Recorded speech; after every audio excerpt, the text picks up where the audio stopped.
Hello everyone and welcome to another episode of Movie Debates. In case this is your first time watching one of these, essentially this is a series on the channel where I have a friend on, and we get into some kind of nerdy movie-related debate. And today I'm joined by my friend Brendan to have a pretty interesting discourse in my opinion. We're going to be arguing between two sets of brothers.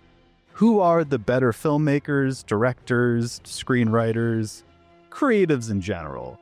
I'll be arguing for the Russo brothers, and Brendan will be arguing for the Duffer brothers. The better brothers. And, just to make this debate a little bit more structured, we're really just going to be focusing on what the Russos have done in the MCU and what the Duffer brothers have done in Stranger Things. So it's a little bit more structured and kind of, big franchise to big franchise. So, to kick things off, Brendan, would you mind telling the people a little bit about why you think the Duffer brothers are the superior creatives? Absolutely. But before I get into that, I do want to say thank you, Caleb, for having me on the channel.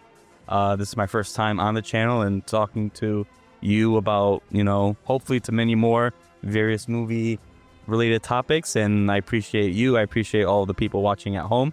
So thank you for that. The Duffers, I think, would be the superior brothers in terms of filmmaking. I would think that what they've done for the genre, right, is very unique in the sense that we've never really seen something like this before. Like, they took the supernatural of this genre of Stranger Things and they brought it to a whole new level, from like the VFX, from the practical effects, from all different aspects. And technically superheroes have been done in some form and aspect, and bringing that to the big screen, I feel like, not that it's redundant by any means, right, but it's something that already has been implemented in society. Okay, so just to make sure I kind of am tracking your thoughts, essentially you're saying that the Duffer brothers created something new, right? They're creating brand new characters, a kind of fresh new story. Whereas, with the Russo brothers in the MCU, these are pre-established characters and like storylines.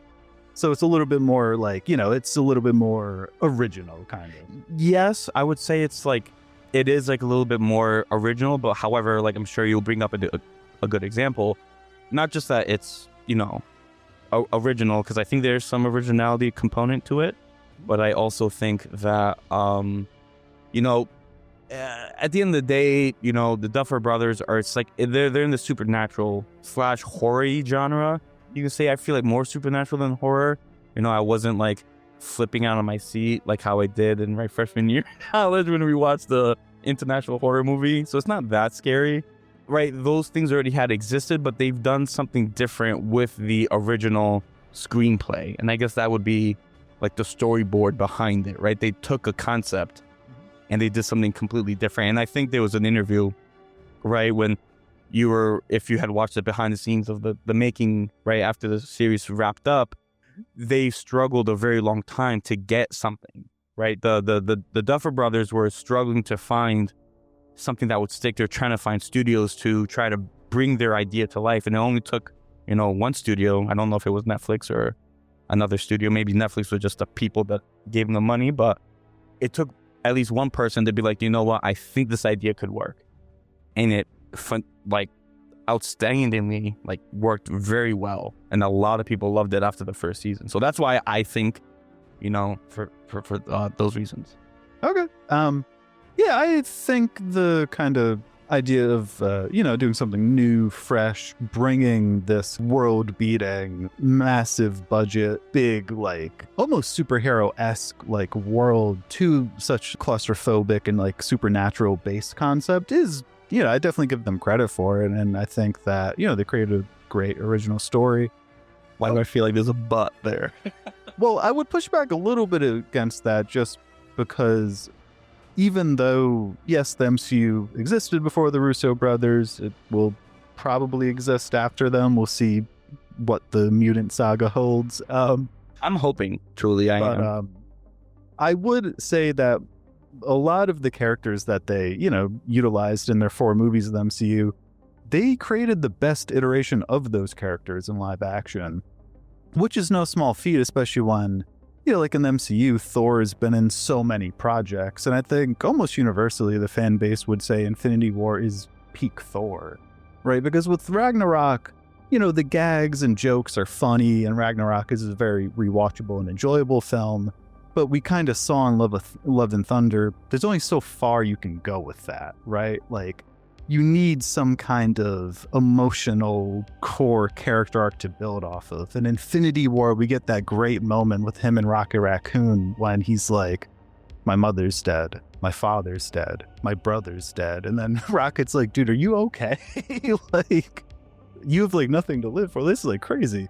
But then even, the way they introduced characters, like in Civil War, the way they just seamlessly introduced Black Panther and Spider-Man, even though Ant-Man had, a solo film before, they just worked these characters into that style movie. And really, I think the biggest strength they have over the Duffer Brothers is the way that they manage such a large cast, right? Because by the end of Stranger Things, it was famously, the budget like ballooned because like all these actors became named actors because of Stranger Things, right? So you have like this massive ensemble cast in both of these franchises, and for Infinity War to have like 50, 60 main characters essentially in play, and to have such a coherent and well-told story, I think is very impressive. Whereas I think especially in the final season of Stranger Things, we saw kind of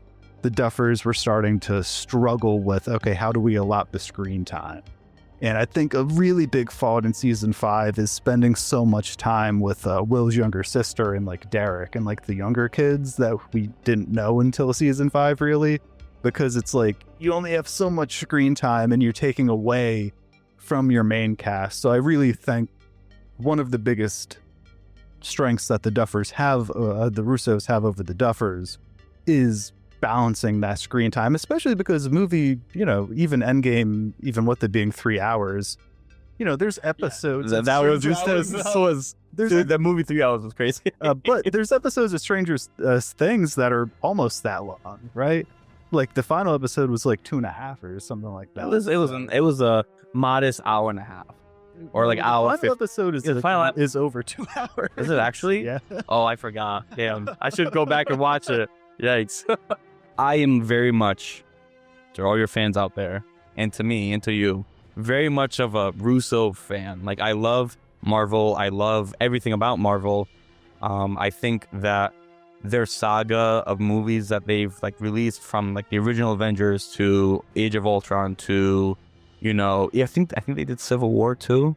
Yeah, the 4 they did was Winter Soldier, Civil War, Infinity War. And then, like, they're great directors, and I think that they should be applauded because they've, like, I do agree, right, in some aspects, and they've taken these characters and they brought them into a new light that we haven't seen them before, and I think that's a very valid point that you make, so I full-heartedly agree with you on that. However, I would like to spin it a little bit and say, you're telling me that they brought these characters, right, and this is the best version of themselves, and there are definitely other variants, if you will, that are inherently probably maybe better than the ones we've seen in the main MCU timeline. And what I mean by this, okay, I know I'm kind of losing you, so let's explain myself. If you think of What If I think is a good example of, there are other stories out there that very much MCU fans appreciate, but there's not a way to tell those stories because of the type of story that the Russo brothers and Disney want to portray. It's not that it wasn't possible, it's that the directors, like the Russo brothers, they had a vision to take the superhero genre to a different place, but they had a goal set in mind. When you say the best version of these characters, I feel like there's a lot of other stories have yet to be told, and that can't technically be told based off of the path that they have chosen. Like, specifically, when I said the best version, I meant like the best version in the MCU. Oh, in the MCU, but like Thor appears in like all these projects in the MCU, and pretty universally, I would say the fan base would agree that like Infinity War was like the peak of his character, and a lot of people still to this day think Spider-Man peaked in Civil War because that was when he was like still Spider-Man. Like he felt like he was Spider-Man and not Iron Man Jr. No, to be fair, by the end of No Way Home, we've kind of corrected that, but And then even like I would say Winter Soldier, a lot of people would say that's like the peak of Captain America's character. Arguably Black Widow and Nick Fury peak in that movie as well. So it's more so just, you know, you have these characters that people like grew to love over the course of the Infinity Saga. And I think it's not a coincidence that like a lot of them like peak with their most interesting kind of developments and character lines within the 4 movies that the Russo brothers directed. Okay, I mean, I can yield and give you like some of that, but I think just in like another point, there was another point when you had mentioned like your opening statement / some talking points I had forgotten, because I guess that's what latched on to me, and I was ready to combat that, you know, and I probably lost that section of the debate. The comments. It was the other point I kind of had was the balancing of like an ensemble cast, and I feel like by the end of Stranger Things, they were really struggling to like a lot screen time between everyone, whereas the Russos kind of struck that balance a bit better. So I think okay, I remember. So then there's technically, I want to mention your statement, and then it's going to coincide with defending Stranger Things. The balancing, you'd say. Where do I begin? I think one of my main points against love the Russo brothers. If you're watching this, don't hate me. I'm not a hater. I'm actually very much of a lover. Unfortunately, they have directed their 4 main movies. They're not at the wheel the entire time. But when you have a lot of directors at the helm and they want to put in their own inspiring like spin on certain characters, it's very hard to keep things in order, I would say, because then you have a situation where it's like Multiverse of Madness. It was an all-right movie, but I feel like there's a lot of lingering questions that won't be answered in future projects. But I feel like skipping certain things or trying to make sense of it, it works. I'm not saying it doesn't. But I'm saying in the sense now, if you go to the Duffer brothers, right, because there was almost a sense of zero expectation, they sort of had this idea from the start, and they wanted to bring it to where they wanted to show the fans. I think season 5 was well done. I think I think it was well done because it was, you know, it was, everything was peaking to like this big finale. Like maybe yes, in the sense of like, maybe the fight of the actual mind flare could have been more thematic and more, you know, and like all these other side things could have been less. But if you really look at the story of Stranger Things, this is a story of kids who, you know, basically come to like a rite of passage or grow to take on certain responsibilities. Now that was symbolized that through the Upside Down and, you know, fighting off the Demigorgons. But I feel like in a way you can tie this to like just maturing in a sense of like, you know, responsibility and tackling the world and stuff like that. And it was also supposed to be a passing of the torch, if you will. It's supposed to tell the story of kids who are, you know, brought together through friendship, through a game. And I think passing off the torch at the very end, when you see all of like, you know, Mike, Dustin, and, you know, everyone putting away their game book for one final time, we get brought back to like sort of like an epilogue-esque of like afterwards. I know people really didn't like the 20 extra long minutes of after the mind flare was destroyed, because it's like, well, it's over. What's the point? Okay, so I'll push back a little bit against what you were saying. I actually think the epilogue was the best part of the series finale for Stranger Things. I think everything before the epilogue was kind of poorly done, or just wasn't done to like its fullest potential. I understand what you're saying with like, you know, Mike's younger sister and Derek, you know, it's like the next generation, and, you know, it's like a symbolic passing of the torch, the baton, if you will. My issue with that is Derek didn't exist until season 5. So if you're going to say that was the whole point of the series, then, you know, the counter to that is, well, where was Derek in like season 1, 2, 3, 4, you know? So, and, you know, Mike's sister was technically a character throughout the entire series, but she is so in the background and such, you know, just essentially like window dressing. You know, she doesn't really do much until season 5. So, you know, I would say I have no problem with like, you know, the story kind of being a passing of the torch. I just think they didn't really set that up really that well until season 5. And I think because it wasn't set up super well until season 5, that's what then kind of creates that kind of juggling act where, like, you know, we need to give the new kids all the screen time to set up that passing, but that means that the current kids aren't really necessarily all getting fully fleshed out character arcs. But also, some of the critiques that you were giving, I think, are more so critiques of the MCU in general as like a franchise and not the Russo brothers. There's inconsistencies here and there. Obviously, Edward Norton was the Hulk and he is no longer the Hulk. Certain things in movies kind of just get ignored in like post-credit scenes and whatnot. Like Harry Styles showed up in the post-credit scene of Eternals. Oh, well, I forgot about Eternals. Has not been seen since. So yeah, absolutely. There's going to be some inconsistencies, though I will say for the 4 movies the Russo brothers did, it's pretty consistent, I would say, movie to movie, especially Infinity War and Endgame, just because, you know, with those being back to back and really working as like, even though they are distinct films, I would say they're kind of like part A and B of like a greater story. But also, I guess to dive in a little bit more to the series finale of Stranger Things, because I think that's probably our biggest point of disagreement. It wasn't like tragic and like, oh my god, I cried. I saw it in theaters. I cried. The entire like series is ruined. It wasn't like that bad. Like it wasn't like a Dexter season 8 or like a Game of Thrones season 8. Like it wasn't crazy. It wasn't that bad. I just think it was kind of middling and like which felt underwhelming for a show that, especially seasons 1 and 4 for me are like pretty top tier television.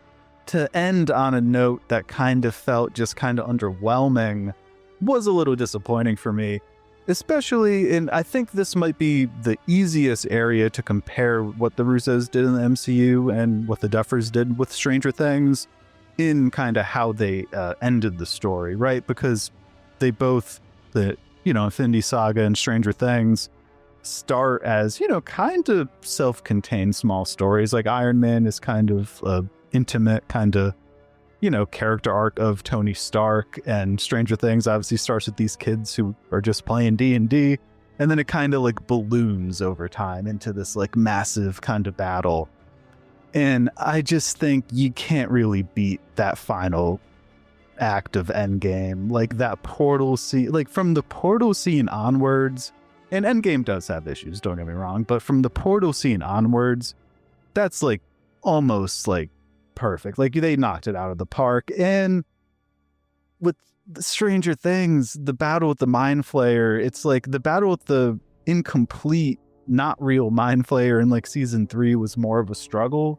So there's like things like that, like where are the Demogorgons, where are the Demobats, like they should all be in Project X because that's where they come from, and they're just nowhere to be seen. Like there's small things that's funny like that, or even like when like Nancy is like distracting the Mind Flayer, like somehow all the kids climb that massive mountain in like 2 minutes. But there's like a lot of leaps and stuff. And I don't mean to cut you off.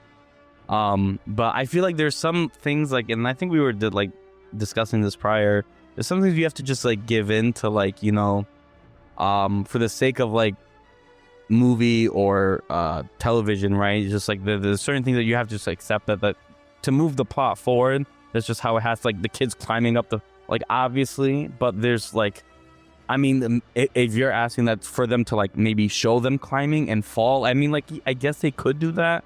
But again, that's not. They could just fight the Mind Flayer in a different way. You know what I mean? Like that felt like a very weird. Because, but again, but that's this whole setting of Stranger Things. It's not. Oh, to go back to one of your earlier points, you were kind of talking about how Stranger Things like started as this kind of small scale, intimate, more kind of supernatural story about children. It's still supernatural. Age. But if the issue is these are just kids, right? Whereas the MCU, like, it's superheroes, like superheroes can do these like,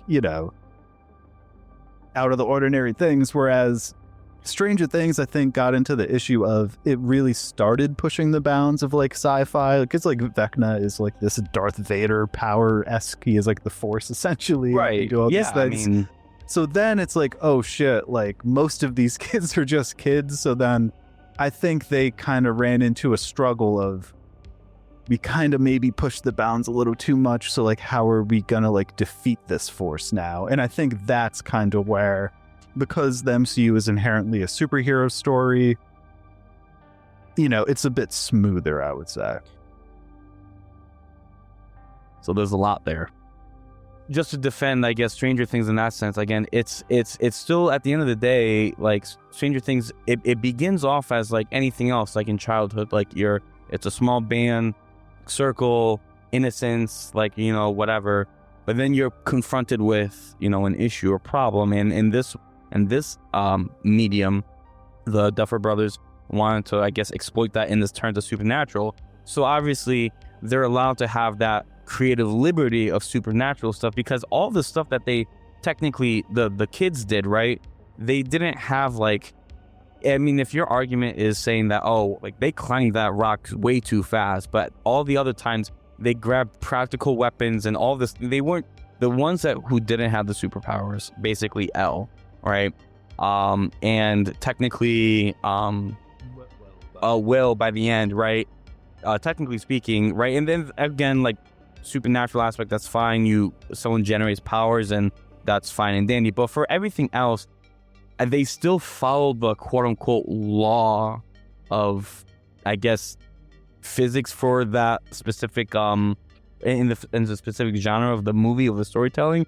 Like, they made Molotovs, they did all this, and also, yes, like, they're still kids, but they're not. But they're like 5 to 6, however many years in the story. So they're more like, I think they're graduating high school. So they're about, at the end, they're about 17, 18 years old. So yeah, they're still kids, but it's supposed to show, they wanted to show from the beginning of who they were in season 1 to who they are now. I think that's where they wanted you to focus, is like, you can overcome anything if you have, your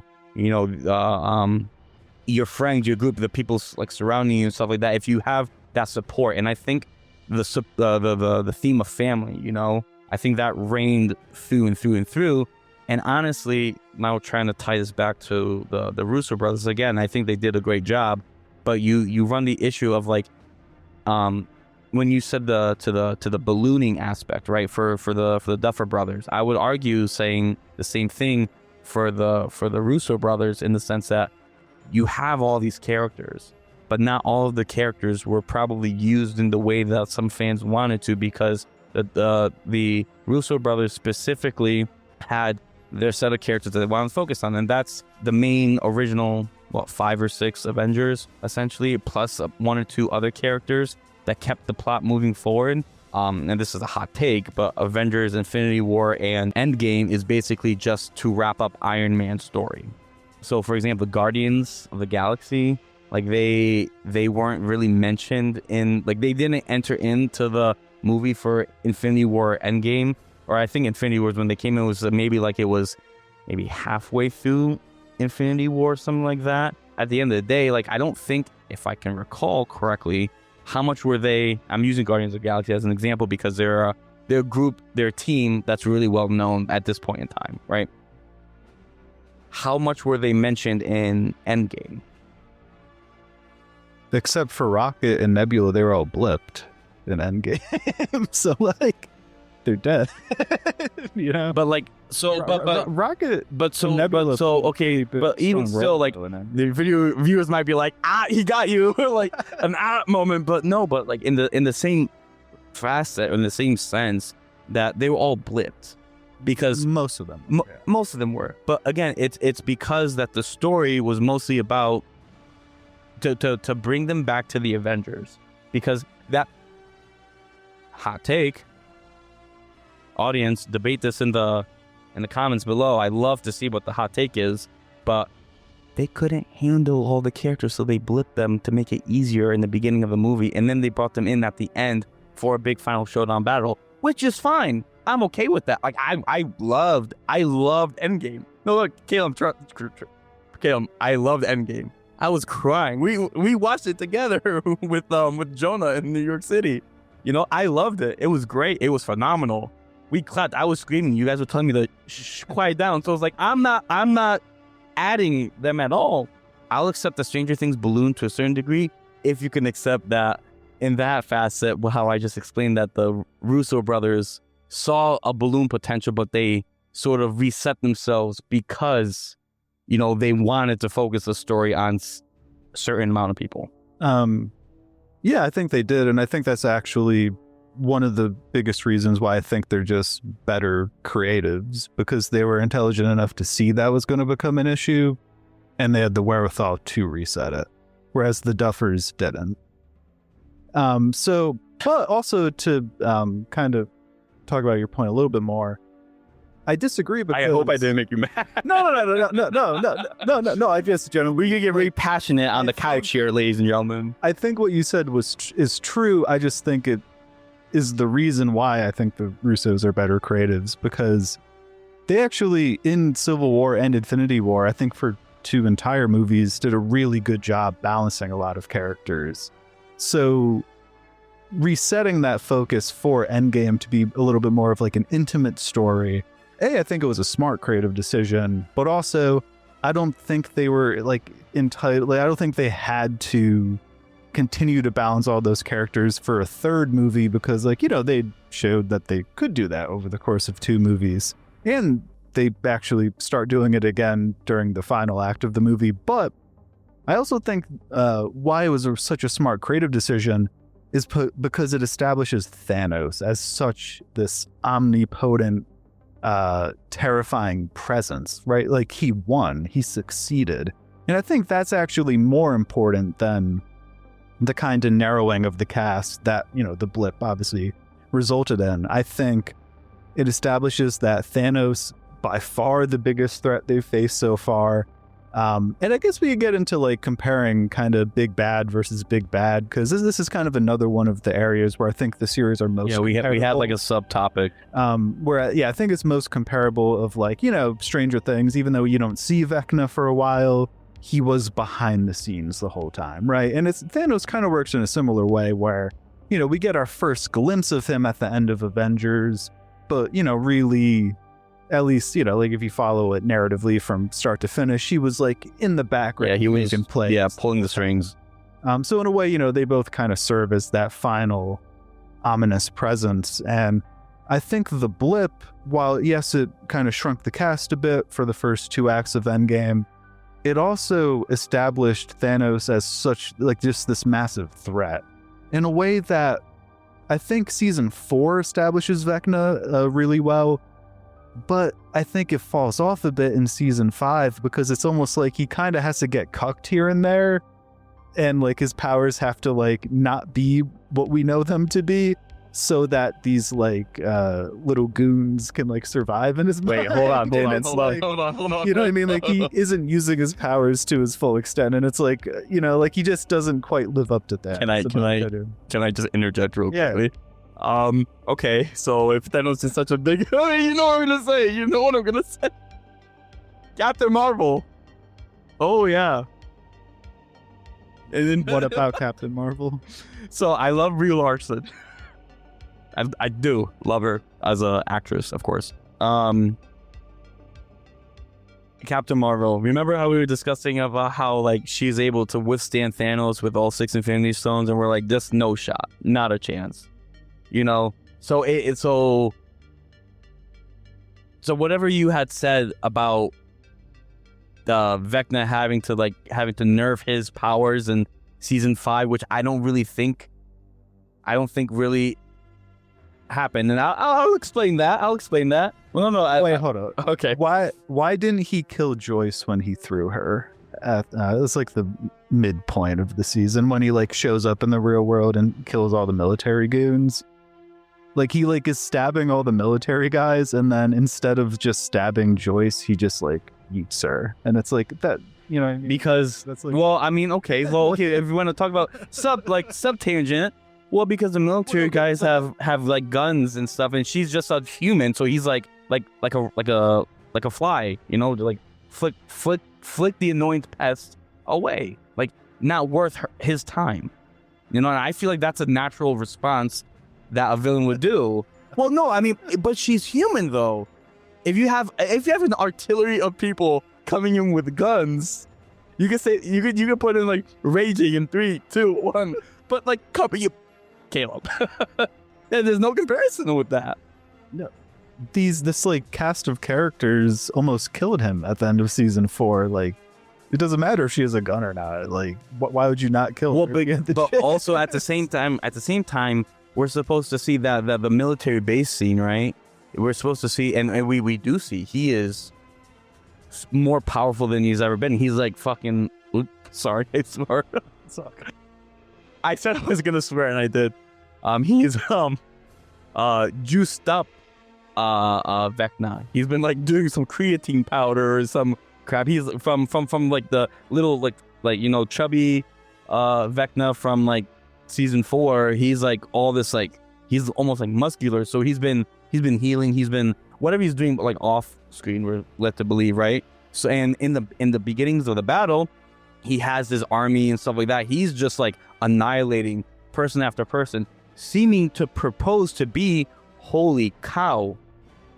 He meant so much business that he just didn't kill any main character who was also there at the base, which is kind of because I mean, well, one, he obviously said to Will like he still needs him. He's not done with him yet, right? That he served a purpose. And for everybody else, they sort of just like, again, in the mentality. So, okay, in the mentality of villains, I guess we can circle into this, but I did want to get back to the Carol Danvers thing, right?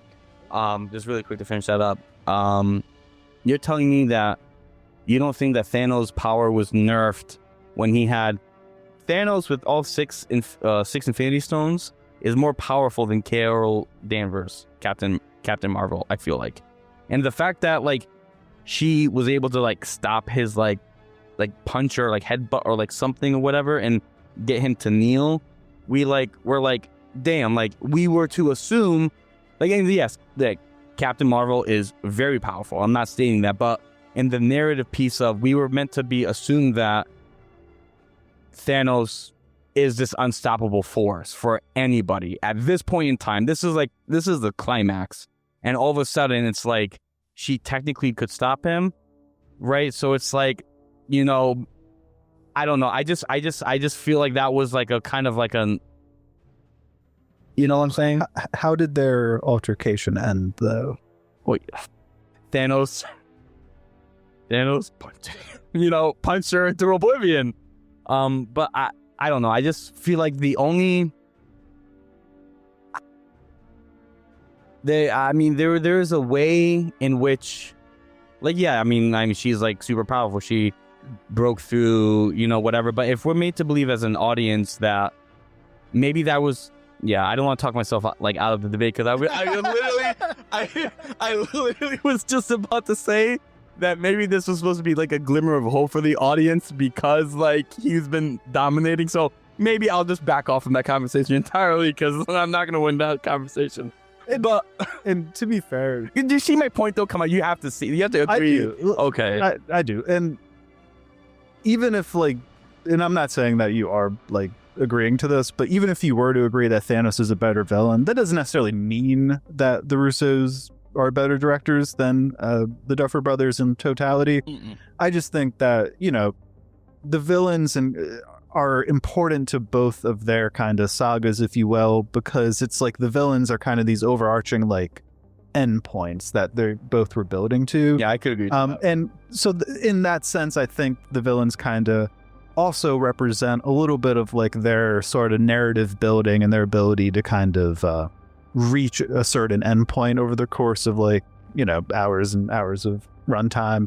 And yeah, I just think Thanos is, you know, built up to a little bit better and it's actually impressive because we really see him in Infinity War, right? Like we get like 2 seconds at the end of the Avengers and maybe a minute or two in Guardians 1, but like for the most part, it's really like Infinity Wars are like full introduction to him.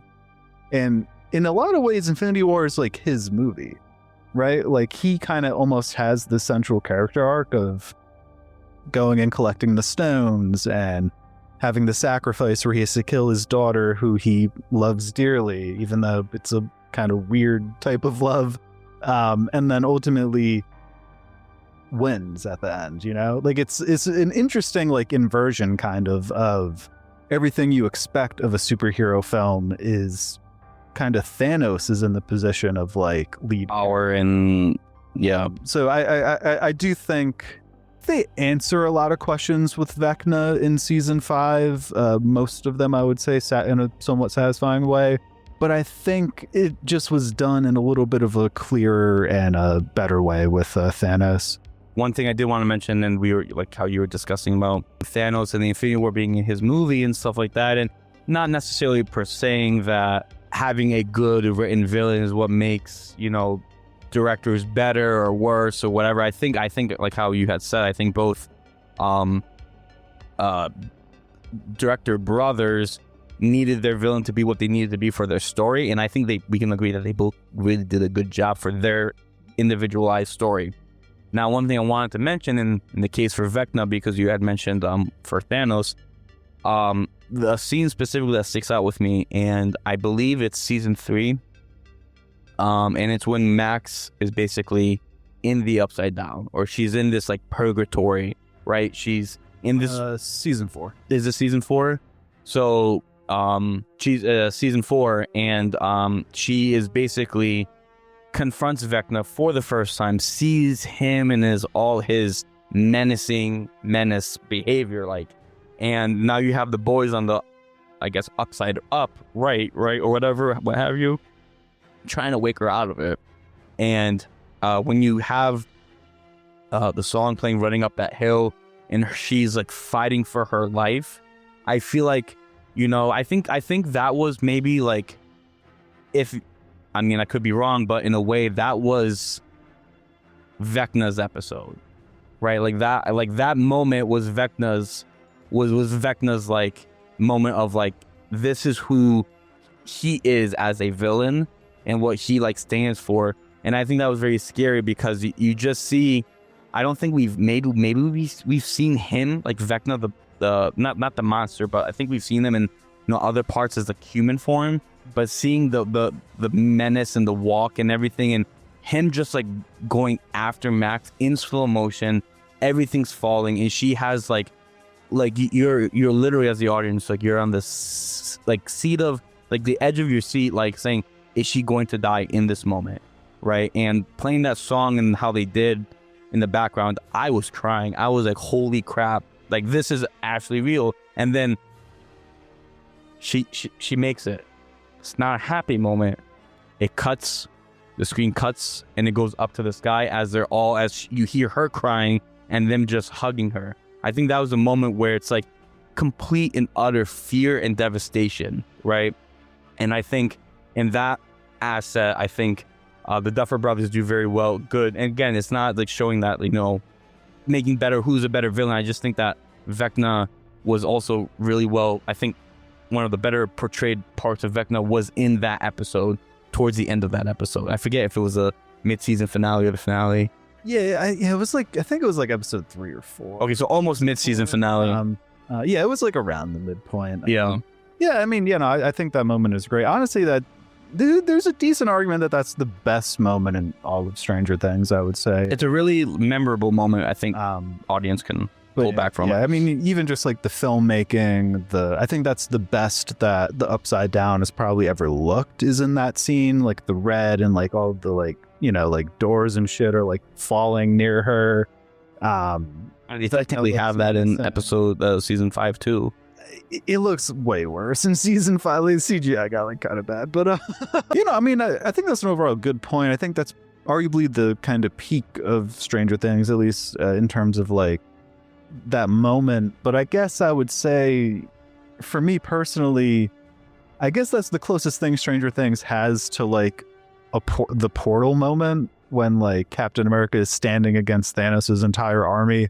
And you just hear his on your left, and it's like, oh, just that music swells, everyone comes out. We finally get Avengers Assemble. And I do think that fundamentally, the fact that that is what like kickstarts the third act of the final like kind of chapter in the Infinity Saga before the epilogue that Far From Home was. I think like structurally, that's just like, like that being the peak in kind of emotional swelling right where it should be. Whereas like, like it's very good in Stranger Things, don't get me wrong, but I do think to an extent the finale of season 4 feels like a better, more epic finale than the actual series finale in season 5 does. So it does suffer a little bit of like, I feel like structurally it's a bit misplaced, and I'm like, it kind of peaks at like the wrong time, whereas I think the Russos kind of structured a little bit better. I would just say in general, I think the Russo brothers within their 4 movies, and especially in Infinity War and Endgame, because they had this great responsibility of wrapping up this kind of massive cinematic universe. I think they do a really good job of structurally and narratively letting the story kind of naturally peak in the right moments, and letting certain characters kind of peak in the right moments, and having that balancing act, kind of establishing this kind of big evil, the most ominous presence in the entire cinematic universe at the right time. And I think really just that structure and kind of flowing stories what would put them over the top for me, as opposed to the Duffer Brothers, where I think towards the end we started seeing because arguably in big budget Hollywood, the hardest thing to do is wrap up the story, right? Like closing everything on a somewhat satisfying arc is kind of the most difficult spot, which is why, like it's very often we hear like, oh yeah, I really liked that show up until this season. Or, oh yeah, I really liked that movie, but then that ending kind of sucked. Or like, oh yeah, that trilogy was good, but then the third one, right? Like it's almost not universal, but very frequently we see like that third chapter or like third act, or like how you wrap things up is kind of the hardest thing to get right. And I don't think the Duffer Brothers did it like a terrible job, right? Like it's not like a Dexter season 8, right? It's not like a train wreck, right? And there's good aspects to it. But I do think season 5 is the weakest of the 5 seasons. And I do think that kind of speaks to they weren't able to wrap things up as satisfyingly. Yeah, so I guess my closing points, before I make those points, I like just to say 2 more things really quickly. I'm not going to explain them, but to your points about like the dramatics at the very end, like the portal, how you mentioned, I can say maybe say 2 things that I think that can combat that portal scene in Endgame, which is the moment from which we're in the Upside Down, and then we actually see that it's technically just a wormhole. The whole thing's just a wormhole. We get that pan shot spread out of like, this is an entire wormhole from a planet connecting to another planet.